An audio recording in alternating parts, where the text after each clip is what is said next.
বিরতির পর স্বাগত। আজ পশ্চিম ত্রিপুরা জেলা শাসকের কার্যালয়ের সভাগৃহে মন্ত্রী সুধাংশু দাসের পৌরোহিত্যে এসসি ওয়েলফেয়ার দপ্তরের, প্রাণী সম্পদ বিকাশ দপ্তর এবং মৎস্য দপ্তরের পর্যালোচনা বৈঠক অনুষ্ঠিত হয়।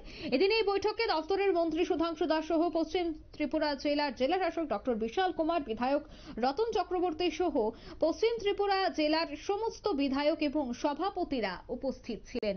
প্রত্যেককে নিয়েই এই আলোচনা শুরু হয়। অন্যদিকে এসসি ওয়েলফেয়ার, প্রাণী সম্পদ বিকাশ দপ্তর এবং মৎস্য দপ্তরে কেমন কাজ চলছে এবং আগামী দিনে কিভাবে সেই কাজ খুব দ্রুত গতিতে করতে হবে, রূপরেখা কি থাকবে, সেই বিষয়গুলি নিয়েই আলোচনা হয়। তবে আজকের এই পর্যালোচনা বৈঠক থেকে কি বলছেন মন্ত্রী, শোনাচ্ছি।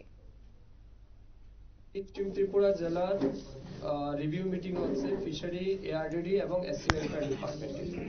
এই রিভিউ মিটিং এর মূল উদ্দেশ্য হচ্ছে 2024 এবং 25 অর্থ বছরে আমরা 3 দপ্তরে যে বাজেট রেখেছিলাম, যে সমস্ত স্কিম বা প্রজেক্ট নিয়েছিলাম, তার কতটা অ্যাচিভমেন্ট করেছে ডিপার্টমেন্ট বা এই জেলাতে তার কতটা সফলতা এসছে, এই বিষয়ের উপর আমাদের আলোচনা হবে। তার পাশাপাশি বিশেষ করে ফিশারি ডিপার্টমেন্টের আমরা মাছ উৎপাদনের জন্য কাজ করি। এই আমরা যেটা টার্গেট দিয়েছিলাম সেটা কতটা অ্যাচিভ হয়েছে এটার উপর আলোচনা হবে। এআরডিডি ডিপার্টমেন্টে বিশেষ করে মাংস, ডিম, দুধ উৎপাদন বৃদ্ধি করা, বিভিন্ন ফ্ল্যাগশিপ প্রোগ্রাম যেগুলি রয়েছে, সেন্ট্রাল স্পন্সর্ড স্কিম যেগুলি রয়েছে, স্টেটের যে সমস্ত স্কিমগুলি রয়েছে সেটাও কতটা ইমপ্লিমেন্ট হয়েছে, মানুষের কাছে কতটা পৌঁছেছে, এইগুলি বিষয়ের উপর আমাদের আলোচনা হবে।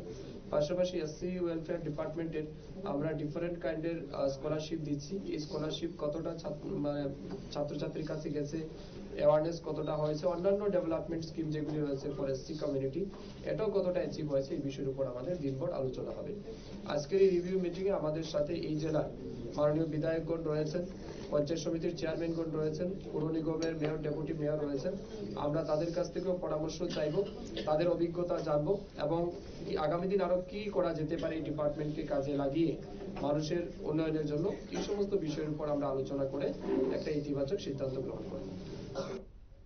আপনারা শুনলেন মন্ত্রীর বক্তব্য। ইতিবাচক পদক্ষেপ গ্রহণ করা হবে। বৈঠকটির পৌরোহিত্য করেন মন্ত্রী এবং আগামী দিনে কি রূপরেখা থাকবে যেহেতু রিভিউ মিটিং, তবে গতবার এবং গত মিটিং এ যে যে বিষয়গুলি আলোচনা হয়েছে এবং যে টার্গেট রাখা হয়েছে সেই টার্গেট ফুলফিল হয়েছে কিনা, কতটুকু বাকি রয়েছে, কোন জায়গায় অসুবিধে হচ্ছে এবং কিভাবে আগামী দিনেও এই টার্গেটগুলি ফুলফিল করা যায়, সেই বিষয়গুলি নিয়েই কিন্তু আলোচনা হয়েছে বলেই জানাচ্ছেন মন্ত্রী সুধাংশু দাস।